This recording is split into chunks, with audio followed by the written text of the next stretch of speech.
भारतीय जलवायु को प्रभावित करने वाले कारक के बारे में अध्ययन करेंगे। तो हम देखते हैं कि भारत के जलवायु को प्रभावित करने वाले निम्नलिखित कारण हैं।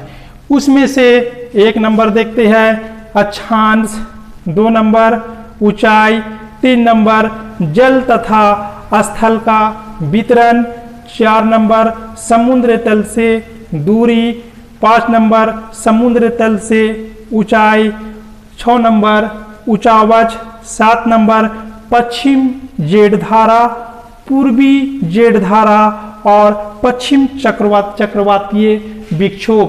यह सभी जो 1 से 9 नंबर तक का जो पॉइंट दिखाया गया है यह भारतीय जलवायु को प्रभावित करता है। अब हम एक एक करके इसके बारे में अध्ययन करेंगे।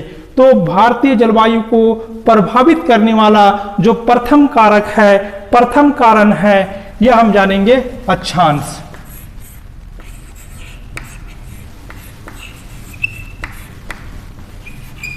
अक्षांश जो है भारतीय जलवायु को कैसे प्रभावित करता है। सबसे पहले हम जानेंगे अक्षांश किसे कहते हैं। अक्षांश पूरब से पश्चिम खींची गई काल्पनिक रेखा को हम क्या कहते हैं, अक्षांश। यह क्या है, पूरब से पश्चिम खींची गई रेखा, ये क्या है, सभी क्या है, अक्षांश है। तो अक्षांश भी भारत का जलवायु को प्रभावित कर रहा है। हम देखते हैं हमारा ये भारत का मानचित्र दिखलाय पड़ रहा है।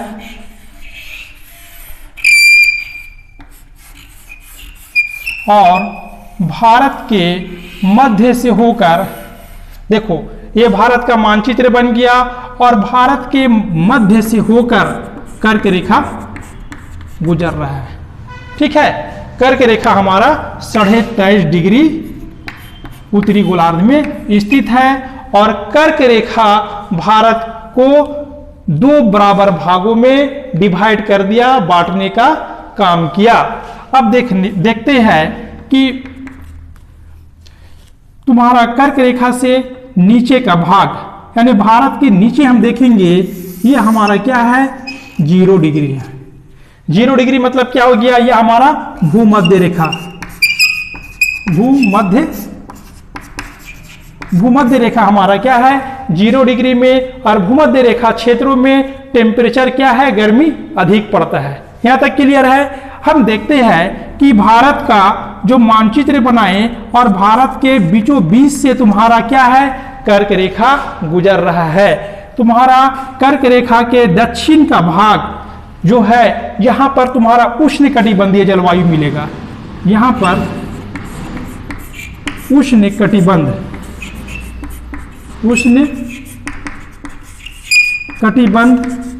क्षेत्र कहलाता है। और कर्क रेखा के ऊपर का भाग को हम बोलते हैं शीतोष्ण कटिबंधीय क्षेत्र, शीतोष्ण कटिबंध कहते हैं। तो कर्क रेखा क्या किया, भारत को 2 बराबर भागों में बांट दिया और नीचे का भाग को उष्ण कटिबंध बोलते हैं और कर्क रेखा का उत्तर का भाग को शीतोष्ण कटिबंध कहते हैं। अब देखते हैं कि हमारा उष्ण कटिबंध यानी कर्क रेखा का नीचे का जो भाग है यह विषुवत रेखा के बिल्कुल क्या है, नजदीक है, या भूमध्य रेखा के बिल्कुल नजदीक है। तो यहां पर क्या है, टेम्परेचर अधिक पड़ेगा। यहां पर कर्क रेखा से नीचे का भाग में गर्मी क्या पड़ रहा है, अधिक पड़ रहा है। और कर्क रेखा से जैसे जैसे हम ऊपर की ओर जाएंगे तो तुम्हारा गर्मी क्या होगा, कम पड़ेगा। तो भारत में देख रहे हैं क्या, एक तरफ क्या है, कर्क रेखा से नीचे गर्मी अधिक पड़ रहा है और कर्क रेखा से ऊपर क्या हो रहा है, गर्मी कम पड़ रहा है। तो भारत के क्षेत्रों में एक ही यानी भारत में क्या होता है, 2 तरह का जलवायु पाया जा रहा है। एक यहाँ पर क्या है, गर्म है और यहाँ पर क्या है, ठंडा है। तो अक्षांश भी हमारा भारतीय जलवायु को क्या कर रहा है, प्रभावित कर रहा है। अब दूसरा कारण देखते हैं, ऊंचाई। 2 नंबर है ऊंचाई। ऊंचाई भी क्या करता है, भारत के जलवायु को प्रभावित कर रहा है। कैसे? ये हमारा भारत का मानचित्र दिखलाई पड़ रहा है और देखते हैं भारत का उत्तर के क्षेत्र में, यानी भारत के उत्तरी भाग में तुम्हारा हिमालय पर्वतमाला है। भारत के उत्तरी भाग में हिमालय पर्वतमाला देखो इस तरह का,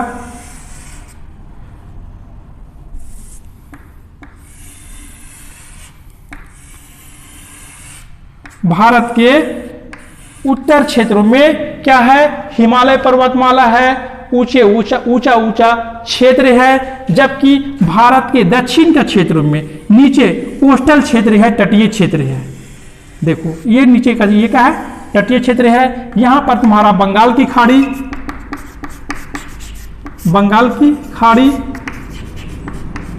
और यहां पर तुम्हारा अरब सागर है, अरब सागर है। तो हम देखते हैं हिमालय का जो औसत ऊंचाई है ये तुम्हारा 6000 मीटर है। हिमालय का औसत ऊंचाई कितना हो गया? 6000 मीटर हो गया। जबकि तुम्हारा तटीय क्षेत्र जो है ये दिखाई पड़ रहा है, तटीय क्षेत्र जो समुद्र से लगा हुआ है, इसका जो औसत ऊंचाई तुम्हारा बता रहा है ये तुम्हारा 30 मीटर बता रहा है। तो देखो तो दोनों में ऊंचाई में अंतर आया। हिमालय क्षेत्र कितना ऊंचा है? 6000 मीटर ऊंचा है। जबकि तुम्हारा कोस्टल क्षेत्र, तटीय क्षेत्र का औसत ऊंचाई कितना है? मात्र 30 मीटर है। तो दोनों में ऊंचाई में क्या हो रहा है? अंतर हो रहा है। ऊपर का भाग ऊंचा अधिक है, नीचा का भाग ऊंचाई कम है। तो यहां में जलवायु में क्या होगा? अंतर होगा। जलवायु को ये तुम्हारा ऊंचाई भी प्रभावित करेगा। और इसका दूसरा कारण क्या है? यह हिमालय के इस भाग में तुम्हारा मध्य एशिया है। यहां पर तुम्हारा देखना मध्य एशिया है। मध्य एशिया से तुम्हारा क्या हो रहा है? ठंडी पवन प्रवेश करता है भारतीय उपमहाद्वीप में।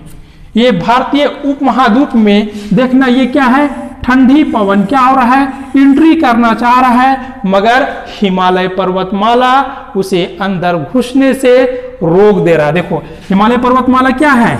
इसको क्या कर रहा है? रोक दे रहा है। तो यह जो पवन था, यह जो विंड था तुम्हारा मध्य एशिया से, जो ठंडी पवन जो आ रहा है ये तुम्हारा ठंडी पवन है, ठंडी पवन है। इसे अंदर प्रवेश करने नहीं देता है। तो हम देखते हैं जब यह पवन, यह विंड इंटर भारत के अंदर में प्रवेश नहीं कर रहा है तो तुम्हारा मध्य एशिया में ठंडा पड़ेगा, जबकि हमारा भारत में क्या पड़ेगा? गर्मी पड़ेगा। यानी इसकी अपेक्षा यहाँ गर्म है और यहाँ ठंड है। इस तरह हमारा ऊंचाई भी भारतीय जलवायु को क्या करता है? प्रभावित करता है। ठीक है। अब 3 नंबर देखते हैं, जल तथा स्थल का वितरण।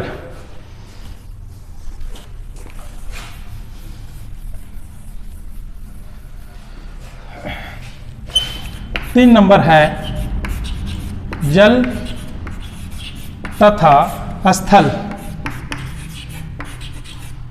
स्थल का वितरण।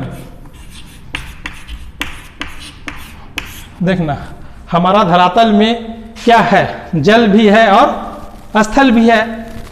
तो जल और स्थल भारतीय जलवायु को कैसे प्रभावित कर रहा है जरा देखना। ये हमारा भारत का मानचित्र बन गया और ये भारत में तुम देखना यहां पर भारत में क्या है? पूरा स्थल भाग दिखाई पड़ रहा है, मगर यहां पर क्या है? बंगाल की खाड़ी है और यहां पर क्या है? अरब सागर है, अरब सागर है। यहां तक ठीक है। अब क्या है? यहां पर बंगाल की खाड़ी में बिल्कुल क्या है? पानी है। यहां पर क्या है? बिल्कुल क्या है? पानी है। यहां पर क्या मिल रहा है? पानी मिल रहा है और यहां पर भी क्या मिल रहा है? पानी मिल रहा है। यहां तक क्लियर है। अब क्या हो रहा है? जल जो है स्थल की अपेक्षा, जल जो है स्थल की अपेक्षा देर से गर्म होगा और क्या होगा? देर से ठंडा होगा। जल जो है स्थल की अपेक्षा देर से गर्म होगा और देर से ठंडा होगा। तो यहां पर जो है पानी गर्म होने का जो दर था स्थल की अपेक्षा क्या हो रहा है? लेट से क्या हो रहा है? गर्म हो रहा है और लेट से ठंडा हो रहा है, जबकि इन स्थल और जल में दोनों में तापमान में क्या हो गया, अंतर हो गया। जब टेम्परेचर में अंतर होगा तो तुम्हारा वायु दाब का विकास होगा।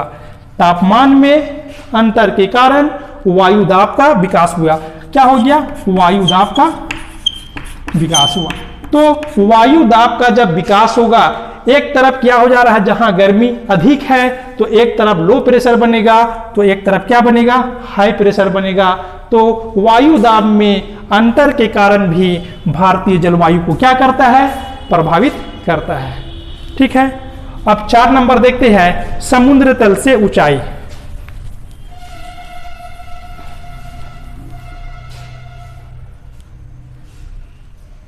समुद्र तल से दूरी, 4 नंबर समुद्र तल से दूरी। अगर हम भारत का मानचित्र देखते हैं तो भारत का दक्षिण का क्षेत्र क्या है, समुद्र से जुड़ा हुआ है।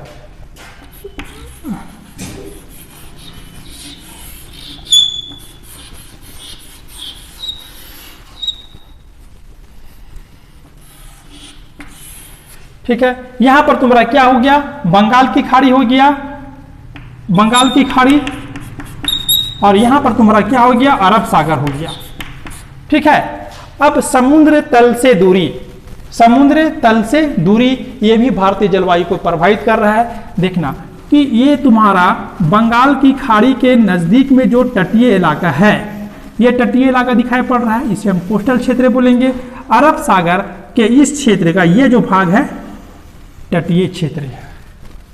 तो तटीय क्षेत्र में विषम प्रकार की जलवायु पाया जाएगा। यहां पर मौसम परिवर्तन होता है, मगर तटीय क्षेत्र में यहां पर मौसम परिवर्तन का पता नहीं चलता है। जैसे हम यहां पर ले लेंगे मुंबई, यहां पर दिखाई पड़ रहा है मुंबई का क्षेत्र में जलवायु बदलेगा, मगर यहां का जो निवासी है, जो यहाँ निवास करते हैं, उसको मौसम परिवर्तन का पता नहीं चलेगा। कहने का मतलब है कि तटीय क्षेत्र का जो क्षेत्र है, यहाँ सम प्रकार का जलवायु पाया जाता है, मौसम परिवर्तन का पता नहीं चलता है। मगर हम जैसे जैसे यहाँ पर आ जाएंगे, दिल्ली आएंगे, झारखंड आएंगे, यूपी आएंगे, यहाँ पर क्या होता है, मौसम परिवर्तन का पता स्पष्ट रूप से चलता है। ठंडा का मौसम आएगा, स्वेटर निकलना शुरू हो जाएगा। गर्मी का मौसम आएगा, ये स्वेटर अंदर रखा जाएगा। जबकि तुम्हारा तटीय क्षेत्र में तुम्हारा मौसम का परिवर्तन यहाँ पता नहीं चलता है, यहाँ सम प्रकार का जलवायु पाया जाता है। तो यह भी भारतीय जलवायु को क्या कर रहा है, प्रभावित कर रहा है।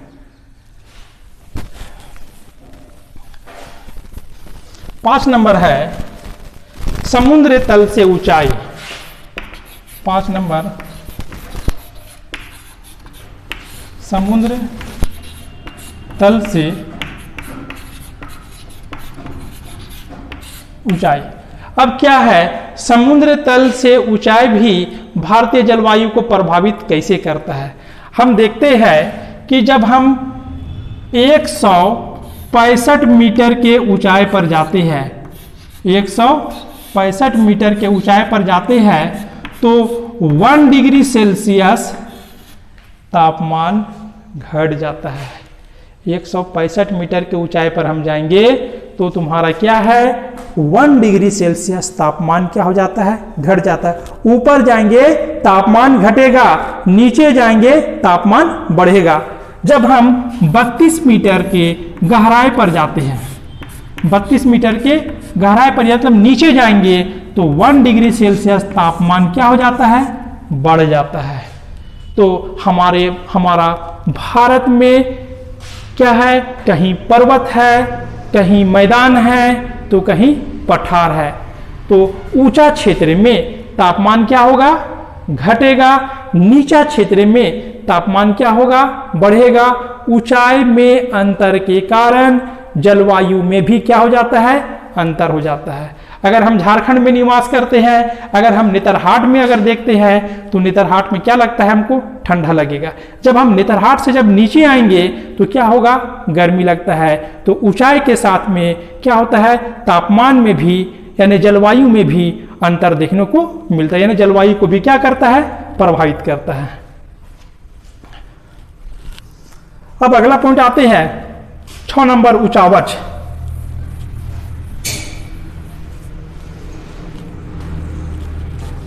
6 नंबर में है ऊंचावच। ऊंचावच भी भारतीय जलवायु को प्रभावित कर रहा है। तुम देखना, अगर हम भारत का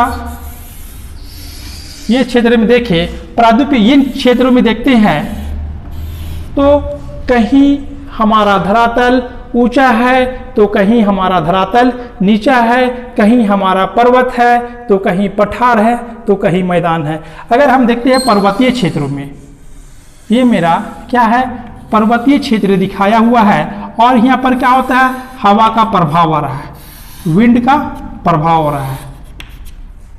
ठीक है, यानी भारत का हम पश्चिम घाट का क्षेत्र देखते हैं तो यहाँ पर क्या होता है, वर्षा अधिक होगा, यानी यहाँ पर पानी क्या हो रहा है, अधिक पानी हो रहा है। यहाँ पर क्या है, पानी अधिक आ रहा है।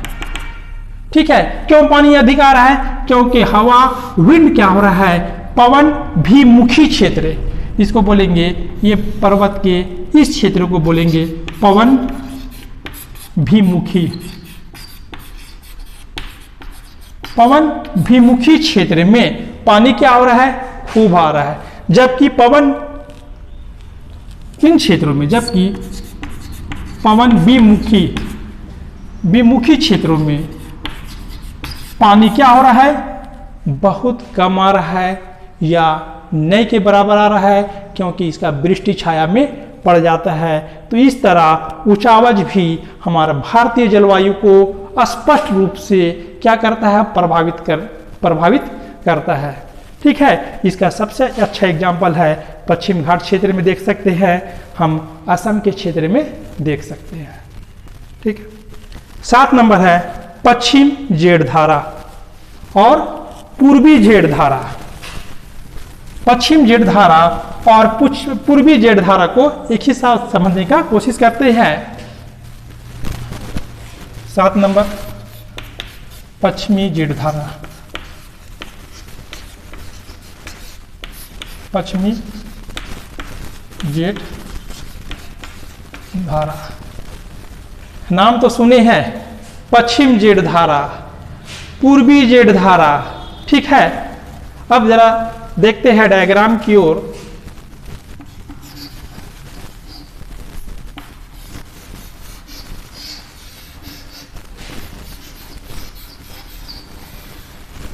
यह हमारा भारत का मानचित्र बन गया, यहां तक क्लियर। भारत के नीचे का जो क्षेत्र है ये हमारा 0 डिग्री है। 0 डिग्री में क्या है, विषुवत रेखा। इसको जब डायग्राम से अच्छा समझना, ये भारत का मानचित्र है, भारत के नीचे 0 डिग्री मतलब भूमध्य रेखा, या हम बोल सकते हैं विषुवत रेखा। क्या बता रहे हैं, जेठ धारा। जेठ धारा को जो प्रवाह होता है भारत में 27 डिग्री से 27 डिग्री टू 30 डिग्री, यानी 27 डिग्री और 30 डिग्री के बीच में क्या हो रहा है, जेठ धारा का, पश्चिम जेठ धारा का प्रवाह हो रहा है। देखो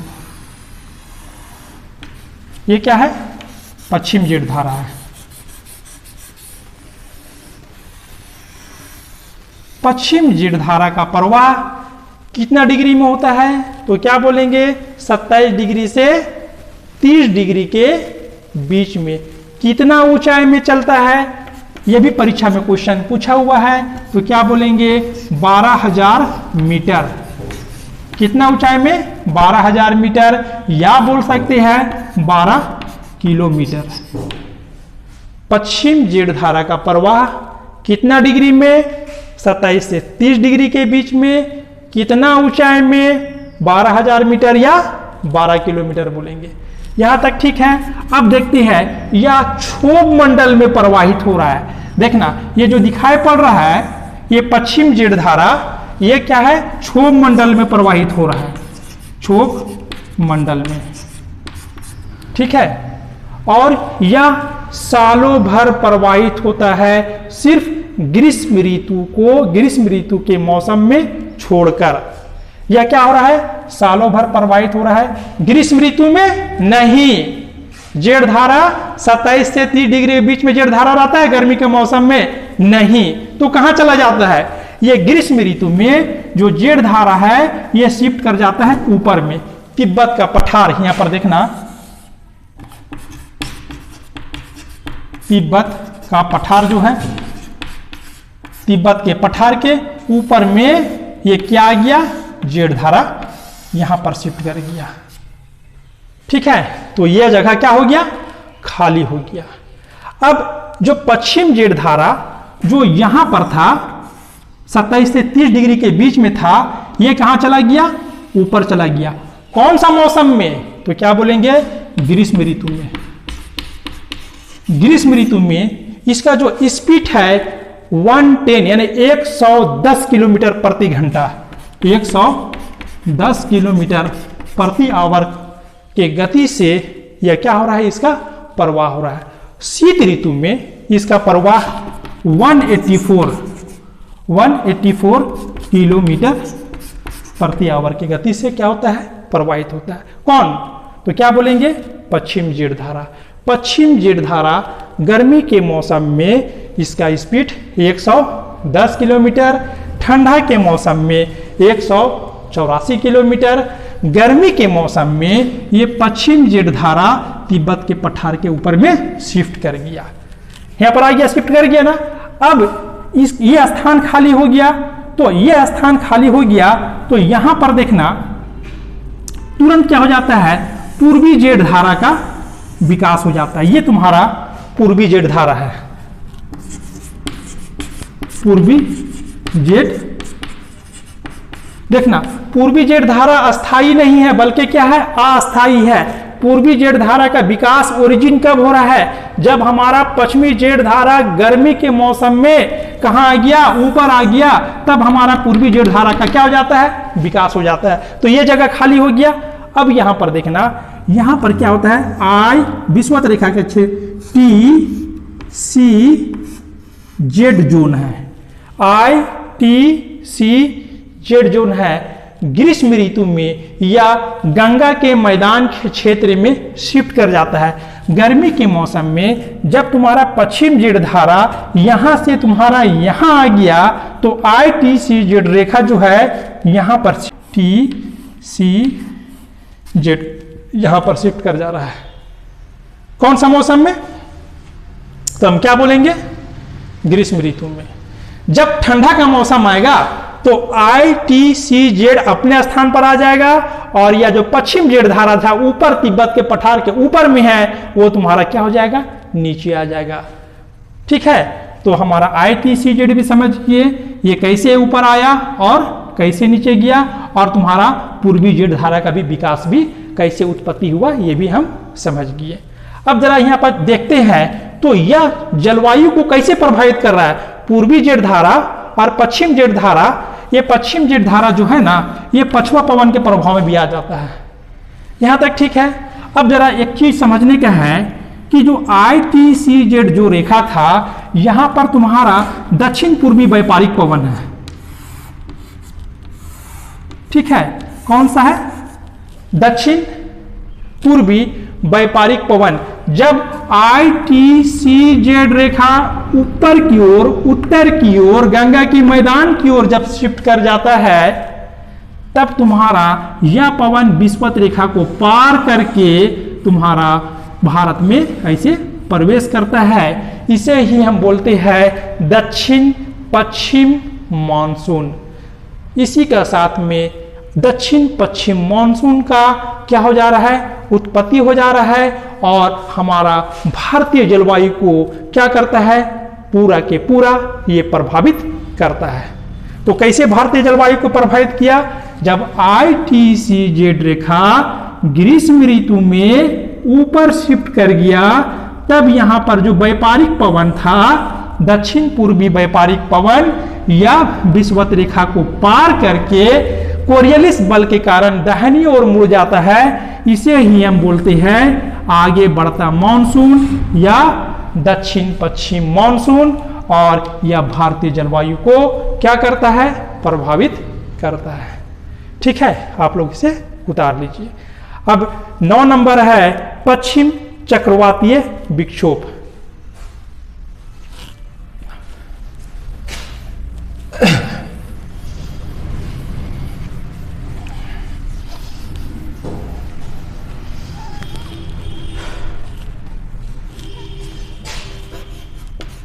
नौ नंबर है पश्चिम चक्रवातीय विक्षोभ। तो पश्चिम चक्रवातीय विक्षोभ भारत में कैसे वर्षा करा रहा है, भारतीय जलवायु को कैसे प्रभावित कर रहा है, देखते हैं।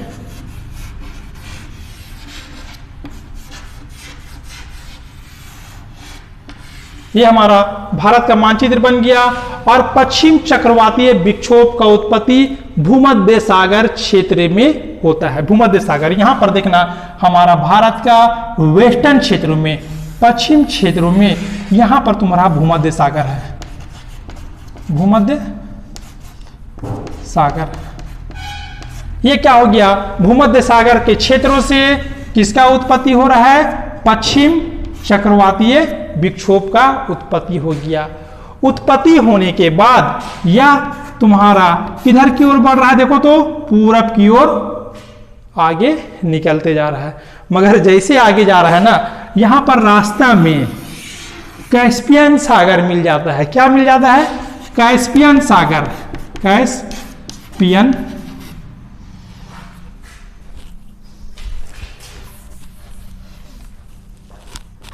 रास्ता में मिल गया कैस्पियन सागर, कैस्पियन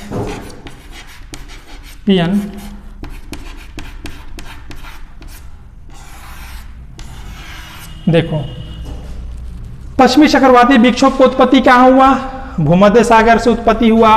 उत्पत्ति होने के बाद कहां जा रहा है, देखो तो ये पूरब की ओर आगे बढ़ रहा है, आगे बढ़ा, और आगे बढ़ते हुए जैसे भारत में तुम्हारा जम्मू कश्मीर के पास आ रहा है, ये 2 भाग में बढ़ जा रहा है। एक भाग तुम्हारा हिमालय के उत्तर के क्षेत्रों में प्रवाहित होते हुए ऊपर चला जा रहा है, और दूसरा भाग तुम्हारा क्या हो रहा है, पंजाब में प्रवेश कर रहा है।